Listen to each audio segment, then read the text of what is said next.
There is always fun in playing older games. While there is nothing wrong with wanting to move forward and always play the latest, there is always something special with slowing down and taking a look at games you didn't even look at when they first released. It also helps you take a good look at the humble origins of some of the more beloved franchises out there. And in the case of publishers like Ubisoft, it lets you see exactly where some of the problems holding back their full potential started and then never really got solved. Assassin's Creed is a great example of this. It is the starting point of one of the more iconic and oversaturated franchises in gaming. I remember reading user reviews warning anyone who wanted to get into the series to skip it and just play 2. Despite those warnings, now that I took the super cheap bundle sale and finally completed my collection, I couldn't resist but take a look. And the results left me with a rather mixed taste. But let's start with the basics. Assassin's Creed puts you in the shoes of Altair, a member of a brotherhood of assassins looking to collect the Ark of the Covenant.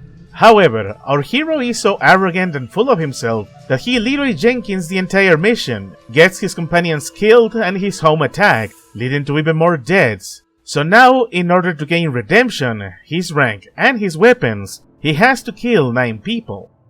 What follows is an interesting conspiracy that could make a turning point for the Third Crusade. There is also a modern storyline, but considering what I heard of the rest of the series, the modern storyline is more of an afterthought.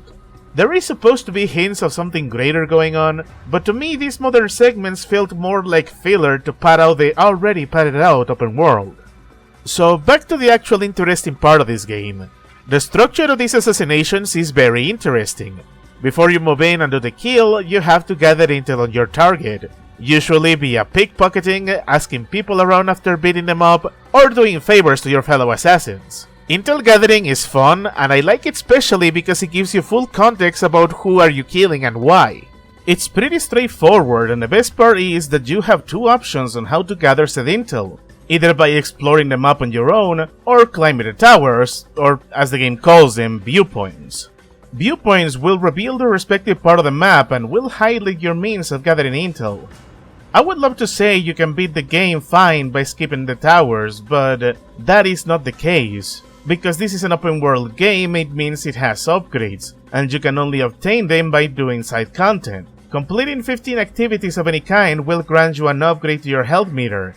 Not upgrading it is perfectly fine, but it also makes the combat a lot harder, as your enemies will continue to get stronger as you progress through the story. Speaking of which, the combat here is another testament to how back in the 7th generation, developers really wanted to push the idea over realism. Don't get me wrong, the combat is nice and intense. Cutting down so many enemies can be satisfying and fun once you figure out the mechanics, complemented with exploring every map, and everything is great, at least until the novelty wears off. See, that is a recurring problem. The mechanics of this game, the set pieces and the boss fights would easily make a fantastic 8 to 10 hour campaign, but because they went with the open world, those hours go up from 15 to 20 hours, 30 if you try to 100% complete it. And like I said, when you start stretching your content like that, the novelty wears off and fast. If you climb one viewpoint, you climb them all. Civilians in danger are all facing the same peril, and they will always tell you the same recycled 4 lines. And if you've done one favor for the assassins, well, you start to get the idea. Which is why I started appreciating that you only need to do 2 or 3 intel missions before you learn what your target is.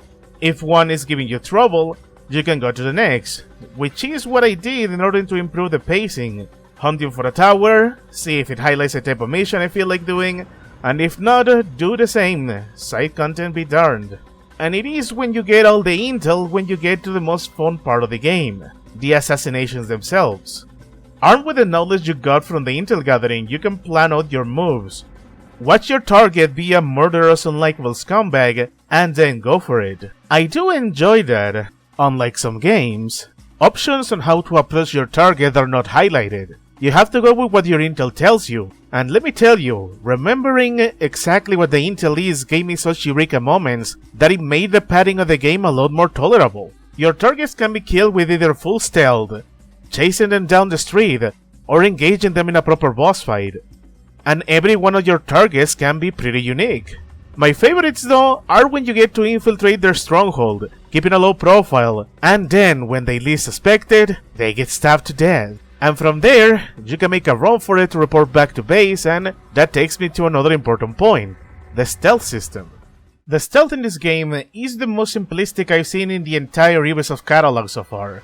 So long as you're not attacking anybody in front of guards or try not to trespass, you'll be in the clear. But when you do engage in combat, you have only two options, run and hide, or kill everyone inside. And while these can be fun at times, it also becomes pretty annoying, because it means if you don't feel like fighting at all, you can have up to 10 guards coming in on you, and they will not leave you alone unless you manage to hide, which then has you spending a little too much time evading them before you can move on to your next objective, even if it is for resetting any potential target you missed. And because of that, you start to understand why the novelty of these systems wears off. You can only leave piles of corpses in your wake for so long with such a slow combat before it gets boring. By the time I reached the end of the game, I just wanted it to be over so bad that it ended up causing me some of my worst deaths. And this is not exactly a hard game. Despite those shortcomings, I did enjoy my time with this game. For the most part at least. Funnily enough, it did give me flashbacks to the first Watch Dogs, a game that is more of a proof of concept while also falling short of being a more fleshed out game, one that would only start to explore its full potential in sequels. I do have to appreciate though that this is one of those more gamey Ubisoft games I played. Even if it did become repetitive in the end, I did appreciate that it focuses more on the gameplay aspects while keeping the storyline to the right amounts. It also helps that the story is not one of revenge, but rather one of redemption, and overall just the typical conspiracies of the Third Crusade. Would I recommend the game in this day and age?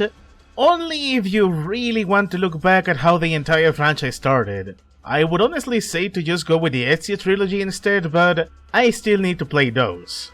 With everything said and done, Assassin's Creed is still a decent game.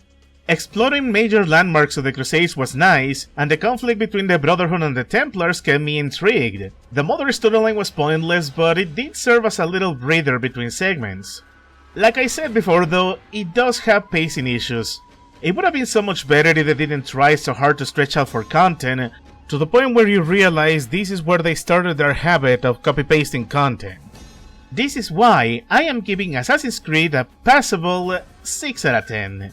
It's a nice proof of concept, but it's one that falls very short. And while it also marks the start of the Ubisoft open world formula, it also serves as a testament of how they will take 2 entire console generations before they will finally reinvent said formula.